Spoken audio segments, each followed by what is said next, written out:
Ngayong taon, isang makasaysayang yugto ang haharapin ng Bangsamoro Autonomous Region in Muslim Mindanao o BARM. Nakatakda na ang kauna-unahang parliamentary election ng rehiyon. Isang mahalagang hakbang sa pagpapatibay ng kapayapaan at demokrasya sa Bangsamoro. Sa ngayon ay nasa transition tayo sa ilalim ng Bangsamoro Transition Authority kung saan ang mga membro nito ay appointed. So ano nga ba ang BARM? Bakit kakaiba ang halalan dito?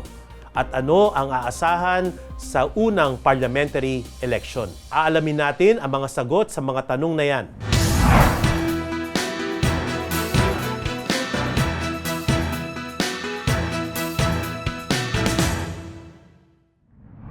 Magandang araw sa inyong lahat. Ito ang Batas et al. Ako si Attorney Al Agra, ang law teacher ng bayan. Sasagutin natin ang mga ilan sa mga frequently asked questions upang mas maging malinaw at mas madaling maunawaan ang mga batas na importante sa mamamayang Pilipino. Ngayong araw, pag-uusapan natin ang Bangsamoro Autonomous Region in Muslim Mindanao o ang BARM Parliamentary Election at sasagutin natin ang mga tanong tungkol sa prosesong kaugnay dito. First question, kailan ang nakatakdang petsa na gaganaping eleksyon ng BARM Parliament? Ayon sa Republic Act 12317 na nilagdaan at nagkabisa noong Marso 2026, ang unang halalan para sa BARM Parliamentary Election ay nakatakda sa Lunes, September 14, 2026. Ang orihinal na plano ay dapat kasabay ito noong May 2025 national and local elections, pero ito nga ay pinagpaliban. Ano ba ang BARM? Local government unit ba ang Bangsamoro Autonomous Region in Muslim Mindanao? Ang BARM ay isa sa dalawang regional government na nakatalaga sa ilalim ng ating saligang batas. Ang BARM ay binubuo ng 5 lalawigan, 3 lunsod at 8 mga bayan at mga barangay. At may pagkakapareho sila in terms of their historical, social, economic, and cultural attributes at mga katangian. Ang BARM ay ginawa sa ilalim ng Republic Act 11054 na inaprubahan ng mga tiga-BARM sa isang plebisito. Ito naman, isang interesting na tanong. Totoo ba na parliamentary ang structure ng BARM? At kapag sinabing parliamentary, ano ang ibig sabihin nito? Totoo na parliamentary ang ating Bangsamoro Autonomous Region in Muslim Mindanao Regional Government. Kakaiba ito sa presidential form of government at sa struktura ng ating mga lalawigan, lungsod at bayan. Sa ilalim ng isang parliamentary form of government, meron tinatawag tayong fusion of powers ng executive at legislative branch. At sa ating BARM Parliament, ang ating Chief Minister, siya ay halal at membro ng ating BARM Parliament. Sa kasalukuyan, ang Chief Minister ay appointed sa ilalim ng Bangsamoro Transition Authority. Next question, ilan ang membro at ano ang komposisyon ng ating BARM Parliament? There are 80 members ng ating BARM Parliament. Kalahati or 40 ay mula sa mga regional parliamentary political parties. 32 naman ay mula sa mga district representatives. At ang huling 10%, ito ay 8 upuan, ay para sa ating mga sectoral representatives mula sa kababaihan, youth, non-Moro indigenous peoples, traditional leaders, ulama, at mga settler communities. Before the break, meron tayong last question. Anong ahensya ng gobyerno ang mga ngasiwa sa halalan para sa ating BARM Parliament? Sa ilalim ng ating saligang batas, ang nangangasiwa sa eleksyon sa buong Pilipinas ay ang Commission on Election o ang COMELEC. Pero sa ilalim ng BARM Regional Law, ito yung Bangsamoro Electoral Code, nagbuo sila ng tinatawag nating BARM Electoral Office. Ito ay kinikilala ng COMELEC at merong control and supervision ng ating COMELEC over the BEO. Sa ating pagbabalik, alamin natin ang mga kwalifikasyon ng mga kandidato sa ilalim ng BARM Parliament. Dito lang yan sa Batas et al.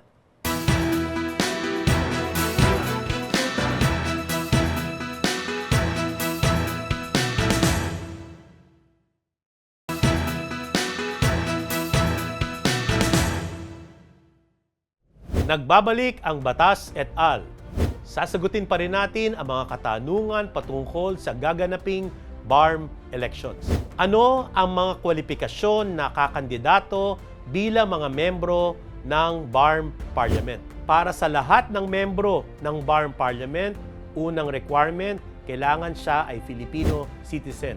Number 2, nasa wastong edad, kailangan 25 years of age sa araw ng halalan. Ito nga ay sa September 14, 2026. Pangatlo, siya ay able to read and write or literate. At pang-apat, siya ay registered voter sa loob ng BARM. Isa pa, sa ilalim ng ating BARM Electoral Code, meron tayong anti-dynasty provision. Sa mga nominado ng isang regional parliamentary political party, kailangan hindi sila magkakamag-anak. At ang ating next question, what cases can be filed to disqualify candidates? Meron 3 kaso na pwedeng isampa laban sa mga aspirante o mga kandidato. Number 1, sila ay hindi pala kwalipikado at sila ay nagsinungaling sa kanilang Certificate of Candidacy. Pangalawa, sila ay gumawa ng tinatawag nating election offense like vote buying, unlawful campaigning, violence, or terrorism.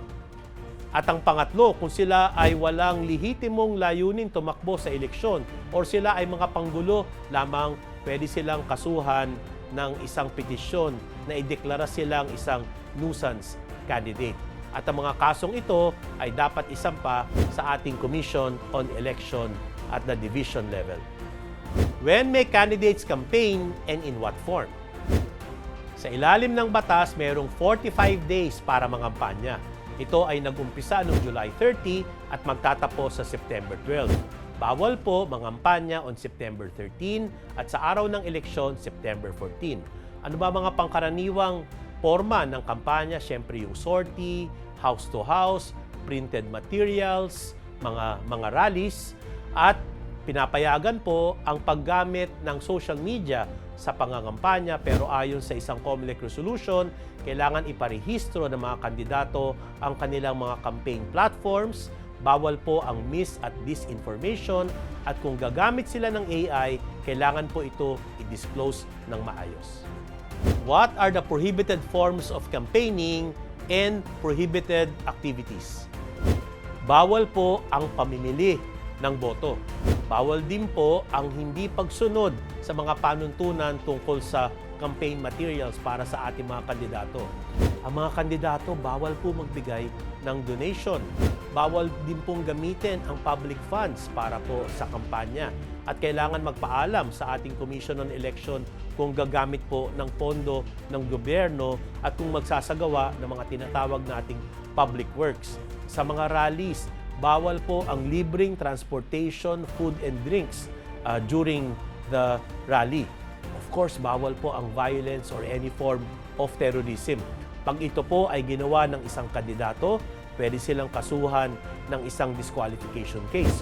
At kung ito naman po ay ginawa ng isang botante, pwede po silang sampahan ng election offense case. Last question, bago ang ating break, maaari bang tumanggap ng kontribusyon ang isang kandidato para sa kanyang kampanya? Maaari pong tumanggap ng kontribusyon para sa kampanya mula sa isang individual o sa isang korporasyon. Pero sa korporasyon, dapat po ang contribution ay reasonable. At pangalawa, yung korporasyon, dapat walang kontrata sa ating gobyerno. Wala siyang prangkisa, hindi siya contractor ng government agency. At syempre, bawal ang mga government corporations magbigay ng campaign contribution to candidates and political parties.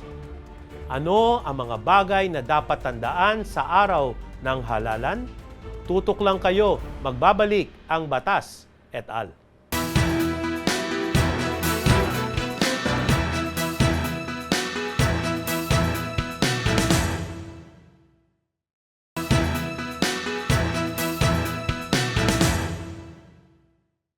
Welcome back to Batas et al. Ngayong araw, ang ating topic ay ang nalalapit na BARM parliamentary election. Ngayon naman, sasagutin natin ang mga tanong tungkol sa mga kailangang gawin sa araw ng eleksyon at ano ang mga pwedeng mangyari pagkatapos ng botohan. Manual o automated ba ang BARM parliamentary election? Automated po ang ating halalan, hindi po mano-mano.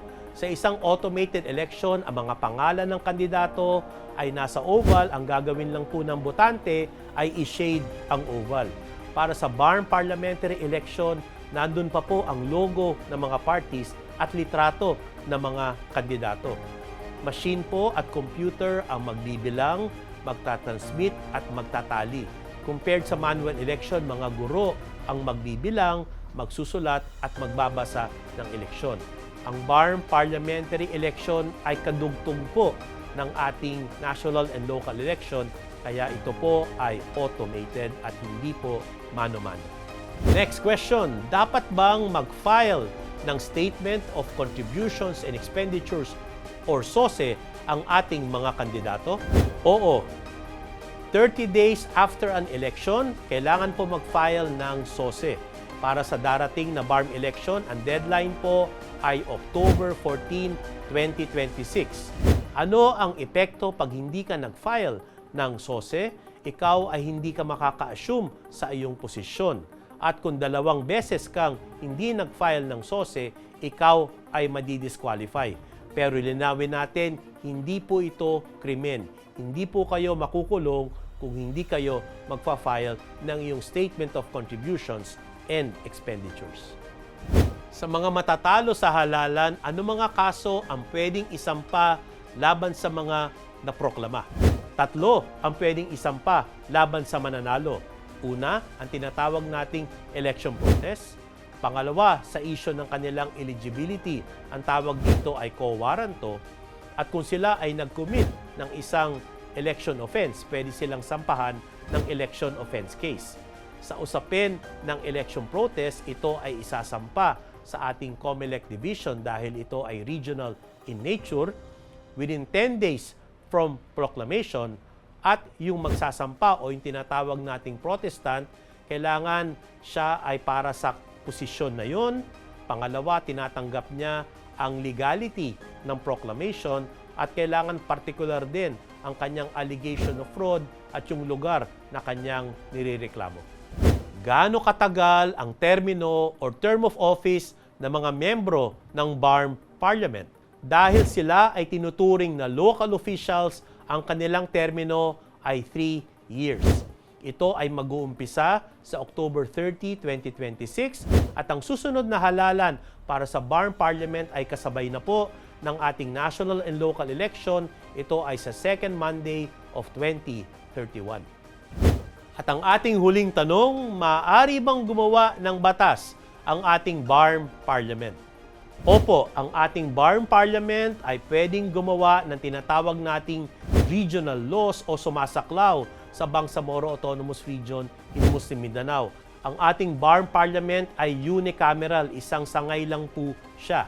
Pero ang paalala lang po natin, lahat ng mga regional laws na isasagawa ng BARM Parliament ay dapat po hindi sumalungat sa ating saligang batas at mga statutes or batas na ginagawa ng ating Kongreso.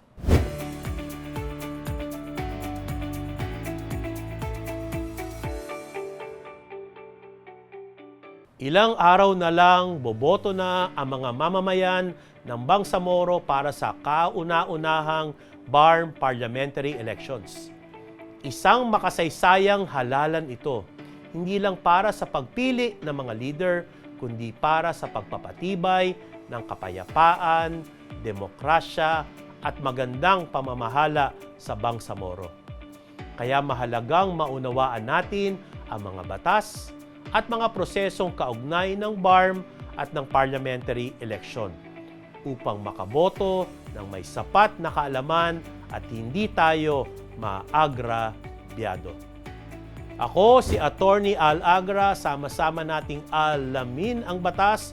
Maraming salamat sa inyong pagsubaybay. See you next time.